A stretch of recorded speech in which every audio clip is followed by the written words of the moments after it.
Welcome to my YouTube channel. आज हम इस वीडियो के क्रम में आप लोगों को बताने की कोशिश करेंगे बहुत ही इरिटेबल, कॉमन और पेनफुल बीमारी बवासीर यानी कि पाइल्स यानी कि हेमोरेड्स।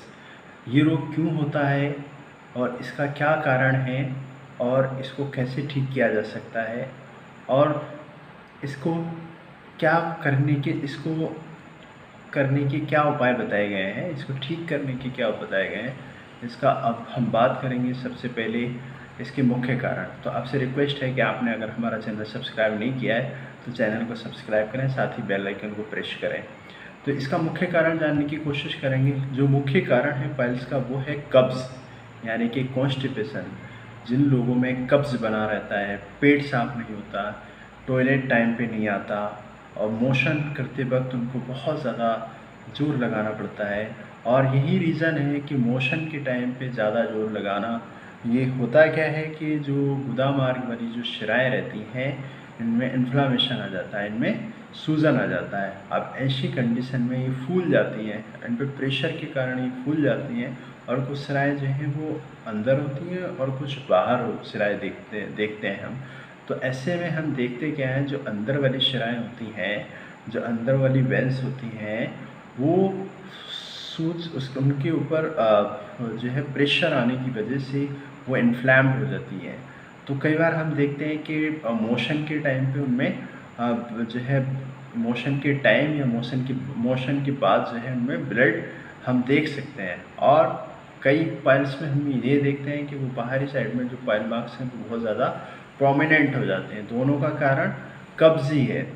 तो आइए हम बारी बारी से इनके जो है उनके लक्षण, इनके कारण और इसको कैसे ठीक किया जा सकता है, ऐसी वीडियो में सब कुछ बताने की कोशिश करेंगे। तो इसमें मोशन, पहली बात तो यह है कि जो पेशेंट है, पेशेंट की जो मेन कंप्लेन रहती है वो कॉन्स्टिपेशन ही रहती है। फिर हम बात करेंगे कि ये कितने प्रकार की बताते हैं लोग कि एक खूनी और एक बादी, दो प्रकार की पाइल्स का जो है डिस्क्राइब किया गया है। तो एक खूनी और बादी, डिफरेंस जानने की कोशिश करेंगे। खूनी क्या है, यानी कि जिसमें ब्लड की शिकायत हमेशा रहे, और बादी क्या है जिसमें ब्लड की शिकायत तो रहे, साथ में पाइल मार्क्स भी दिखाई दे और पेनफुल कंडीशन रहती है।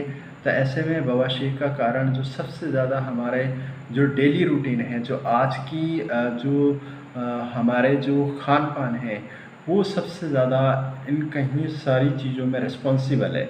यानी कि हमको कॉन्स्टिपेशन क्यों हो रहा है, उसका भी हम कारण जानने की कोशिश करेंगे। कॉन्स्टिपेशन का मुख्य कारण आजकल लोग अपनी जो पुरानी जो हैबिट थी उनको छोड़ कर के न्यू यानी कि मॉडर्न ज़माने की जो हैबिट है उनको अपनाने की कोशिश कर रहे हैं। और उनकी जो डेली लाइफ है, यानी कि जो डेली रूटीन है, यानी कि जो हमारे आयुर्वेद में जो दिनचर्या का जो डिस्क्रिप्शन किया गया है, जो डिस्क्राइब किया गया है, जो वर्णन किया गया है, उसको ना फॉलो करके उसके विपरीत चीज़ों को जो है फॉलो करना ही कहीं ना कहीं कॉन्स्टिपेशन और इससे संबंधित जैसी बीमारियों को दावत देता है।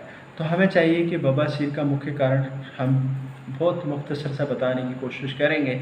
जैसे चाय का एक्सेसिव यूज़, यानी कि चाय का ज़्यादा इस्तेमाल करना, कॉफ़ी का इस्तेमाल करना और सिगरेट, शराब का अधिक इस्तेमाल करना। इससे भी हम देखते क्या है कि इन सब का इस्तेमाल करने से कहीं ना कहीं इंटेस्टाइनल वाला जो एरिया है वो इन्फेक्टेड होता है, उसमें रुक्षता आने का, मल का सूखना, ये कारण हो सकते हैं। और मलमूत्र बेग, और हम देखते क्या है कि हमको मल की प्रवृत्ति हो रही है या मूत्र का बेग लग रहा है, तो हम इनके बेग को रोकने से भी इस कब्ज जैसी प्रॉब्लम, कब्ज जैसी जो है बीमारी को हम दावत देते हैं। तो देखते क्या है कि हम वन यानी कि एक ही पोस्चर में, एक ही स्थान पे लगातार बैठे रहना, इसका मुख्य कारण हो सकता है। समय पर भोजन ना करना, ये भी इसका मुख्य कारण हो सकता है। बवासीर जो है वो अनुवांशिक भी हो सकती है, जो जन्मजात जिसको बोलते हैं। फिर हम देखेंगे कि खासकर जो हमारा जो मुख्य कारण यहाँ पे नोट करेंगे तो कहीं ना कहीं हमारा लीवर, पेनक्रियाज, इंटेस्टाइन, इनका प्रॉपर फंक्शन ना होने की वजह से भी जो कब्ज़ है, जो बवासीर है, वो उसका मुख्य कारण हो सकता है। यानी कि इनका प्रॉपर सिस्टम से काम ना करना वो कब्ज़ को क्रिएट करेगा, और कब्ज़ की वजह से, लगातार कब्ज़ रहने की वजह से कुछ समय बाद बवासीर जैसी प्रॉब्लम्स दिखाई देना स्टार्ट हो जाती हैं। बवासीर जो है महिलाओं को, पुरुषों को, दोनों को मिल सकती है, पर होने के कारण जो उसके लक्षण दिखाई देंगे वो क्या क्या होगा, वो गुदा मार्ग में जो है वो दर्द ज़्यादा दिखाई देगा। मल त्याग करते समय बहुत ज़्यादा दर्द होगा। एक्यूट कंडीशन यानी कि जिसको नया नया है उसमें बहुत ज़्यादा पेनफुल रहता है, और मल त्याग के बाद जो है उसको ज़्यादा, यानी कि मल त्याग के बाद जो है उसको ज़्यादा दर्द महसूस होगा। बवासीर के समय जो है हम देखते क्या हैं, जो पेशेंट जो है जिनको ब्लड का लगातार लॉस हो रहा होता है, तो उनमें बहुत सारे सिम्टम्स हम देख सकते हैं। जैसे उनको कमर दर्द है, उनको ना सोते टाइम चैन है, ना बैठते टाइम चैन है, हर वक्त उनका ध्यान उसी सब चीज़ों पर चला जाता है, और वो खाने पीने से भी डरने लगता है। ऐसा पेशेंट वो चाहता है कि अगर मैं खाऊंगा तो जाहिर है कि वो मोशन के लिए ज़रूर जाएगा, वो मोशन करने से भी डरने लगता है। तो ऐसी कंडीशन में हम देखते क्या हैं, इसको जो है बहुत ज़्यादा इरिटेबल डिजीज़ के नाम दे सकते हैं हम इसको। फिर हम बात करेंगे इसकी ट्रीटमेंट की।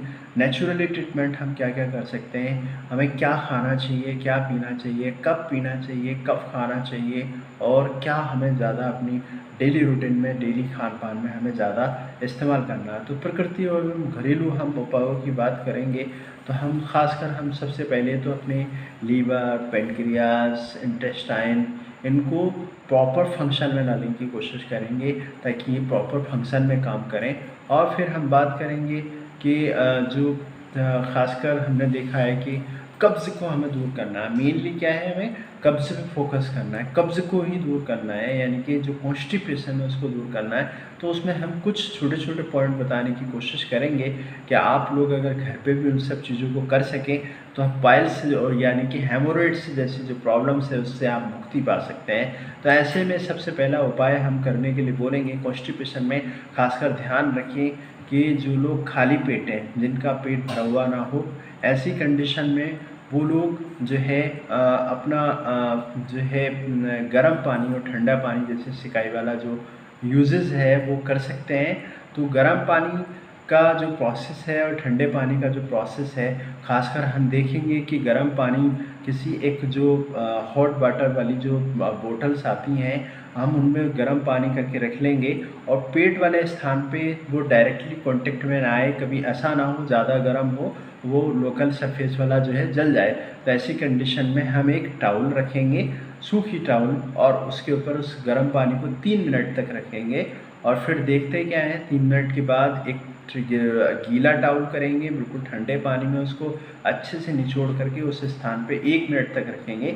1 मिनट रखने का तरीका क्या है, वन साइडेड आधा मिनट, और फिर उसी टाउल को पलट करके उसी लोकल स्थान पे यानी कि पेट वाले स्थान पे फिर आधा मिनट रखेंगे। इस तरीके से हम इस प्रोसीजर को 3 से 4 बार करेंगे, तो इससे भी हम कब्ज को दूर कर सकते हैं और घर पे ही कर सकते हैं। और दूसरा अगर हम बात करें तो हम क्या करेंगे, 250 ग्राम प्याज लें, उसको अच्छे से कस लें, और उसको फिर धूप में या फिर जो है किसी जो है ड्राई प्लेस पे जाके रख दें ताकि उसका जो पानी है वो सूख जाए। अब उसको हम देसी घी के साथ जो है उसको जो है फ्राई करेंगे। अब उसको जब तक फ्राई करना है जब तक कि प्याज का कलर ब्राउन कलर का ना हो जाए। ऐसी कंडीशन में जब ब्राउन कलर का हो जाए उसको किसी जूसर मिक्सर के साथ में जो ग्राइंडर होता है, मिक्सर ग्राइंडर जो होता है, उसी के अंदर उसका पाउडर बना लें, और उस पाउडर के साथ में हम क्या करेंगे, उसी को उतनी ही मात्रा में मिश्री मिलाएं और उसमें 1 चम्मच देसी घी मिलाएं।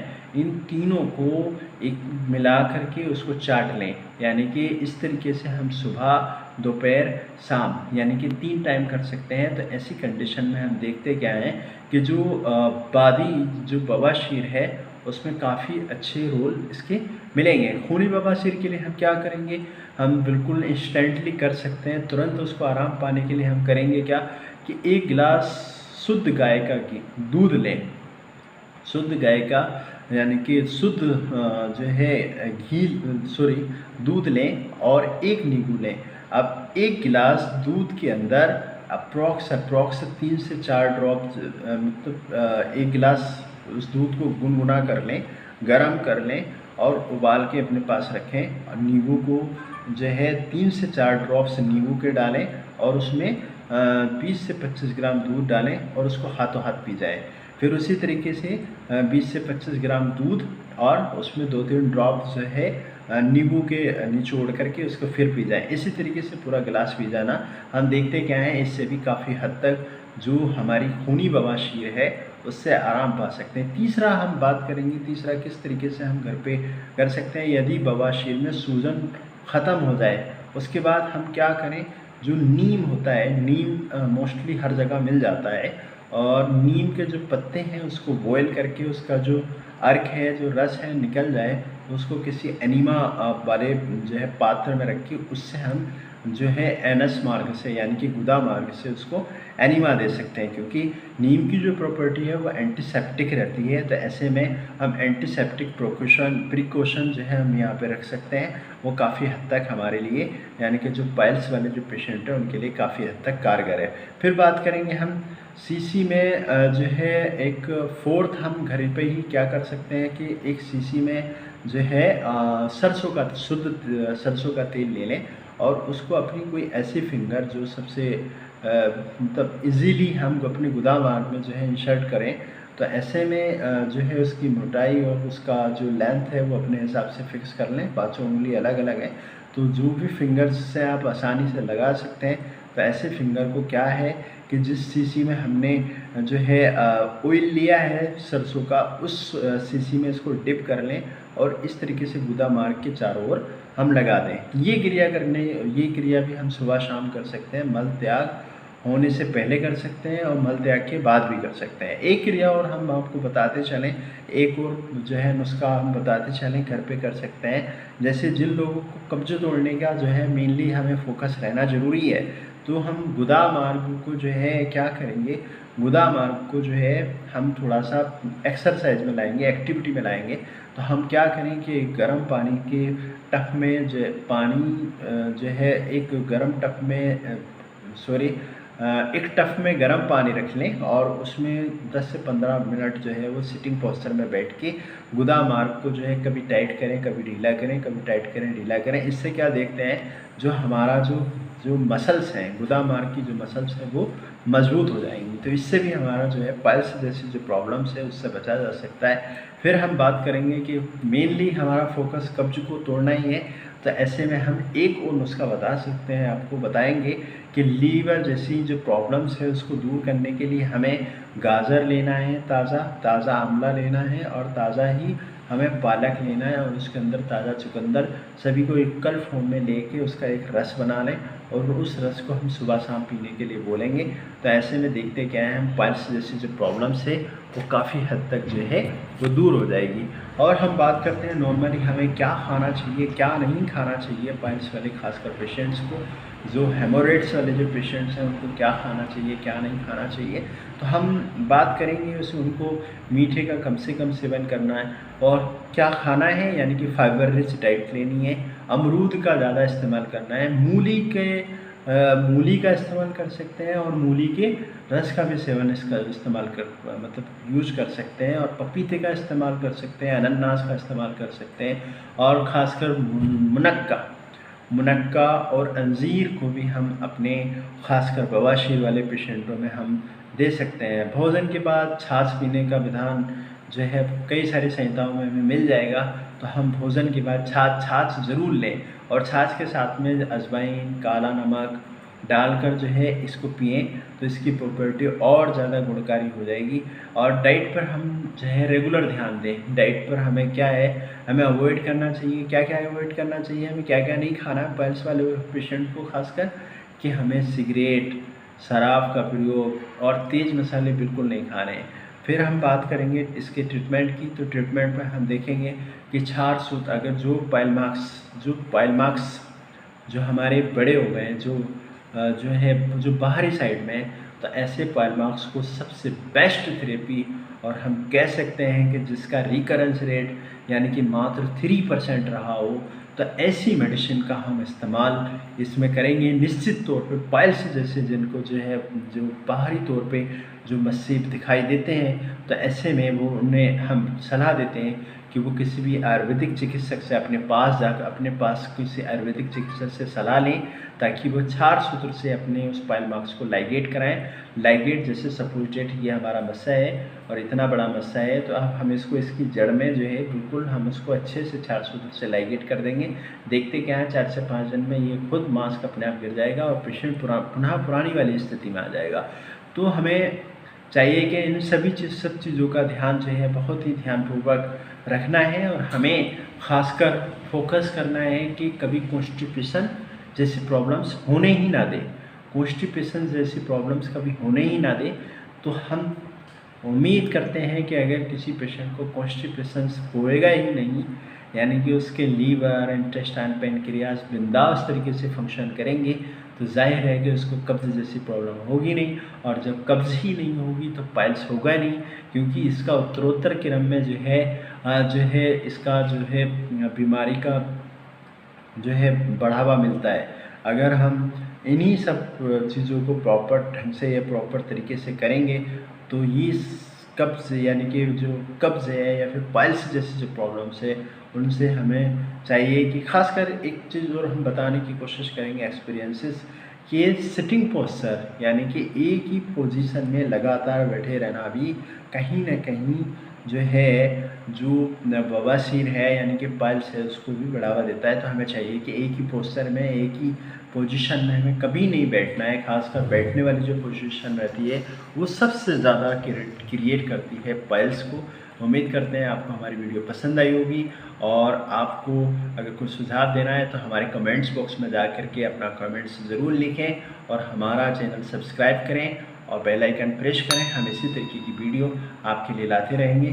Thank you so much watching this video. और आपसे एक स्पेशल रिक्वेस्ट है, आयुर्वेद अपनाएं, स्वस्थ रहें। स्वास्थ्य से स्वास्थ्य रक्षणम, आत्मरस्य विकार प्रशमन। All the best.